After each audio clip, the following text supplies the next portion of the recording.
friends. Seemed like a good time to talk about viruses. Very timely. Yeah, we're going to move into animals, and I know that's the section everybody's most interested in.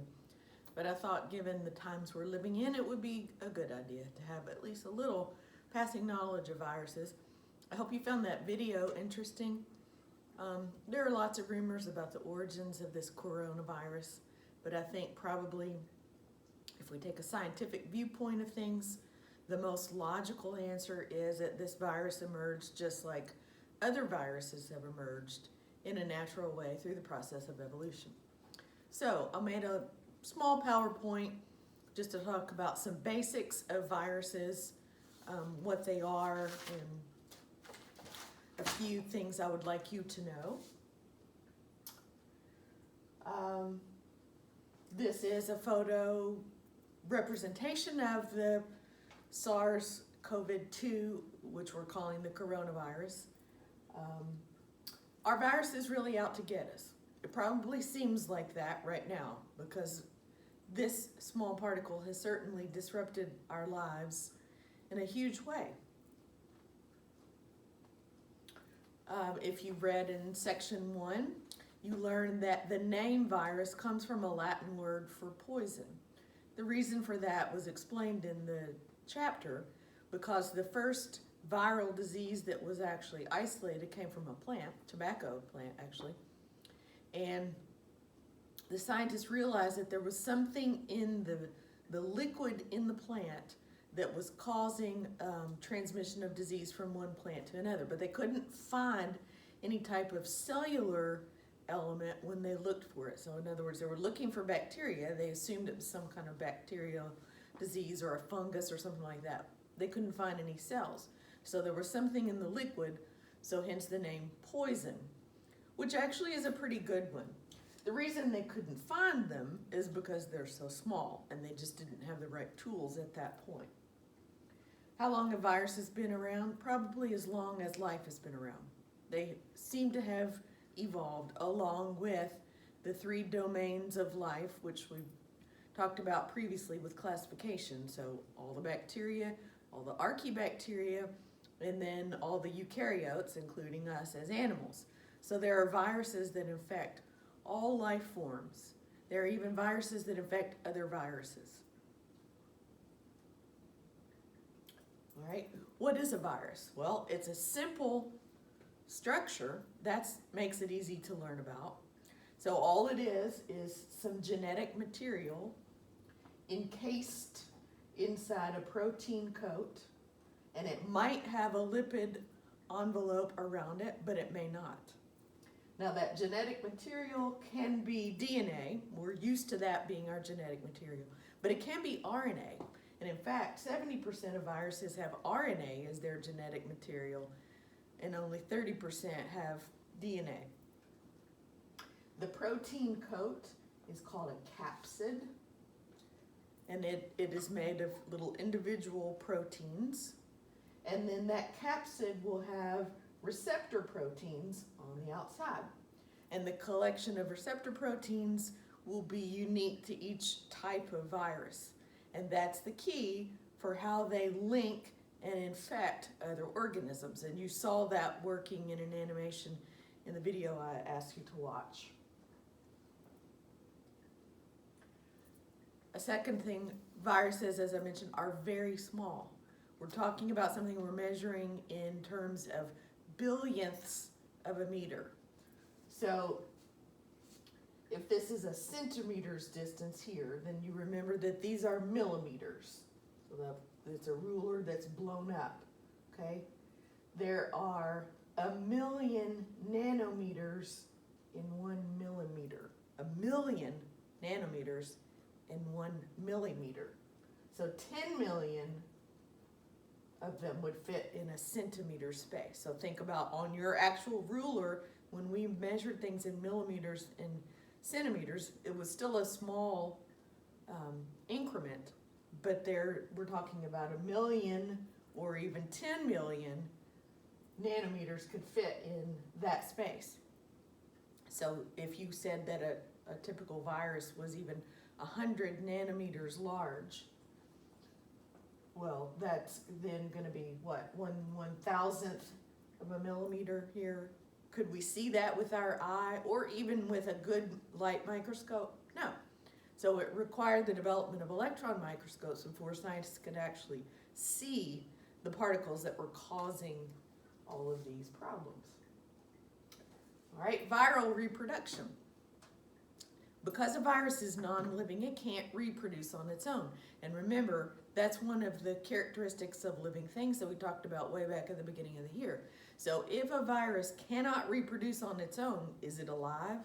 Most scientists say no, that viruses are not living. Do they have DNA? That was one of our characteristics. Yes, they do, or RNA. So, interesting choice here, right? Viruses have to use a host cell in order to replicate. So how do they get in a host cell? Well, back to those receptors on their protein coat. The virus has to have receptors that will match receptors on the on the host cell's surface. So what if a virus meets a host cell that doesn't have the right receptors? Nothing. It can't enter the cell. So it's only when the virus and the receptor on the host cell match up that it can bind, and then the virus will either fuse with the membrane or enter, and it will send its nuclear material, its DNA or its RNA, into the host cell that will contain the instructions for making new viral particles. And so basically this virus just comes in and takes over. It's like coming in and taking over a factory and saying, no, you're not going to make cars, you're going to make viral particles. It can happen quickly. This whole process can take like 30 minutes. You can make 200 viruses, and then that cell will burst and release those viruses, and they go and repeat the cycle. So that's why we are sick quickly after exposure to viruses. All right, viral reproduction can take two pathways. You might be familiar with this candy, noun laters. If the virus infects a host cell and it immediately gets to work making new viral particles, we call that the lytic cycle, because it will cause that host cell to go ahead and make viruses and then burst or lyse and release them and repeat the process. But some viruses can enter a host cell, insert their genetic material, and that genetic material just becomes embedded in the host cell. It gets replicated along with the cell's own DNA, but it doesn't cause active infection. It's not actively making viruses at the time. So it's kind of like it's hidden away, and that's called the lysogenic cycle. An example of a virus that can do that is the herpes virus that causes cold sores. So that's why you may carry that herpes virus within you, but you don't always have active infection, and you're not always having a cold sore. Conditions become right for that virus to exit the lysogenic cycle and begin to actively produce viruses.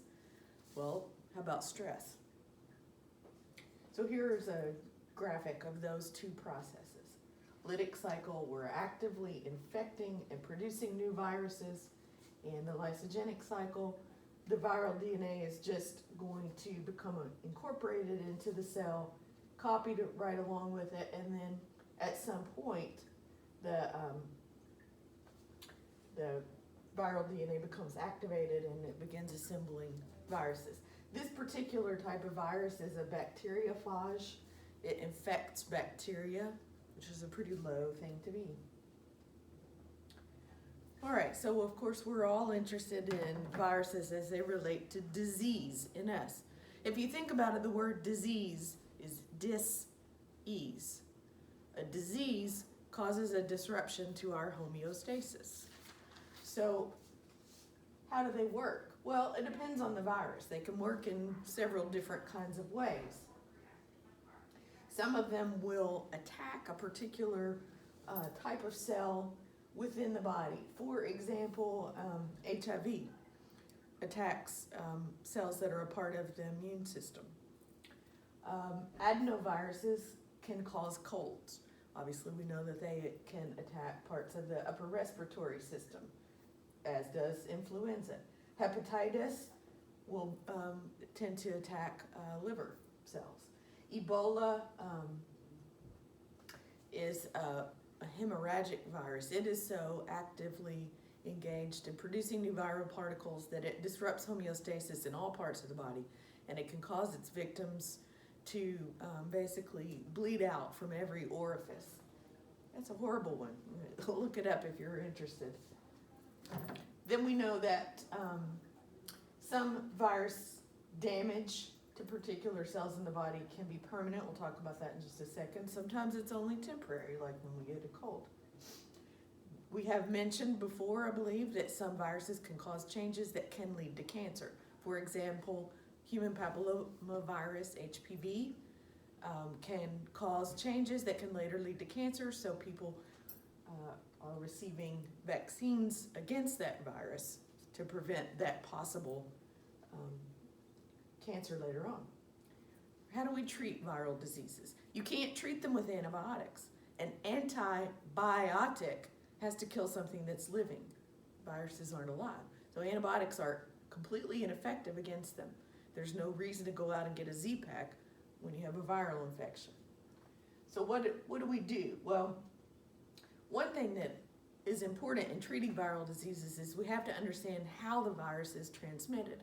And so scientists with coronavirus have been working on that. Exactly how do people get infected? And obviously you know that they've concluded it is like very common respiratory viruses. It's transmitted by little respiratory droplets that may be moved from one person directly to a person or picked up by surfaces. So understanding how the disease is transmitted is important. Your book on page 687 has a chart that talks about the effects of different viruses and how those viruses are transmitted. You know, for example, some viruses are transmitted by another organism. There's a vector in between. Mosquitoes make common vectors for transmitting diseases. A second part of it is hygiene plays a role in breaking the cycle of transmission. So for example, if it's something that can be picked up from surfaces or from respiratory droplets, understanding that we wash our hands really, really well. The advice to sneeze and cough into your arm so that you don't spread those droplets to other people. The advice that we're going to start wearing masks to limit our exposure to respiratory droplets from other people. So understanding and then breaking that cycle of transmission, that's important. Do we have other methods that we can treat them? Yes, they do develop antiviral drugs. There are multiple drugs being tested now to see whether they have any effect on coronavirus. You hear sometimes on the news certain things. Be cautious about stuff like that. You know how things get started. We played the telephone game. And sometimes stories about a particular antiviral medication spread and people start thinking, I'm going to do this, I'm going to do this. Well, please let the scientists test it and make sure it's safe and actually does what people are saying first before you rush out. So there are antiviral drugs in the works that will attack the virus itself, that will disable some of its enzymes, for instance. And then the long-term treatment of viral disease comes from vaccine. Vaccines work because they stimulate your own immune system to fight from within. So we produce something called antibodies when we've been exposed to foreign agents. And those antibodies, once we've been exposed to those agents, will tell our immune system, crank up. Hey, we're coming into contact with something that's going to cause harm. So you need to start making a whole lot of immune disease-fighting cells. And so we carry antibodies for previous infections, either because we met those infections head on or because with a vaccine, a tiny little bit of that infectious agent was introduced to our immune system and it caused us to develop antibodies without actually having to be sick. There are brilliant scientists that work in the world right now on developing a vaccine for this coronavirus. I heard on the news today, there are researchers who are using some research that they had done previously on former viral disease. So they may have a little bit of a head start on this vaccine, and so hopefully the vaccine for COVID-19 will come out more quickly than vaccines have been developed in the past, because they want to make sure, number one, that they're effective, and number two, that they're safe. Treating viral diseases is not something new. Viruses have been around with us. There's evidence of, for example, polio and smallpox in drawings in the pyramids of ancient Egyptians. Polio was a scary disease. You might want to ask your grandparents about that. Many of them may remember a time when polio was a legitimate fear. People were just as scared of that as some of them are now of COVID-19. And one reason it was so scary is it seemed to affect a lot of children, and it could cause permanent paralysis or death. And it seemed to come on in the summertime, and so people were very fearful. The development of a polio vaccine was one of the great achievements in science. Smallpox has been a scourge of humans for thousands of years. That is really a horrible disease. Look at that. And those blisters are painful. With polio, it affects the nervous system. The effects can be temporary. People have recovered from having polio, or they may have very mild effects from it, or the paralysis from that can be permanent. You've probably studied in history class that former President Franklin Delano Roosevelt suffered from polio as a young adult, and he really actually was paralyzed. They did a lot of manipulation to hide that fact, because he didn't want people to know that, but he couldn't really walk after a certain point in his life. And polio ended up affecting a huge number of people that it infected. Thankfully, it is one of those viral diseases that we receive a vaccine for, and we seem to have conquered it. It is not often seen anymore, especially in developed countries. You never hear of polio being a problem. And hopefully the efforts will continue with vaccination and we can eradicate it. Smallpox is one of the great victories of science and humankind. If you've ever noticed on parents, some of your parents may be too young, grandparents, there's a little round scar that they may carry on their arm. And that's because they were a part of a huge worldwide campaign to rid the world of smallpox as a horrible disease. I can remember lining up. I was in second grade, and they had this thing that looked sort of like a gun, and they put it up against her arm, pulled the trigger, it injected the vaccine. Oh man, it hurt a tiny bit, but really not very much. It's very tiny little needles. And so enough people worldwide were vaccinated that smallpox as a virus had no host to go to. And so there have not been reported cases of smallpox anywhere in the world in many, many years. And it is believed to have been eradicated as a human disease. It just goes to show what humans can do when they work together. So, are there other viruses that we still have lots of work to do?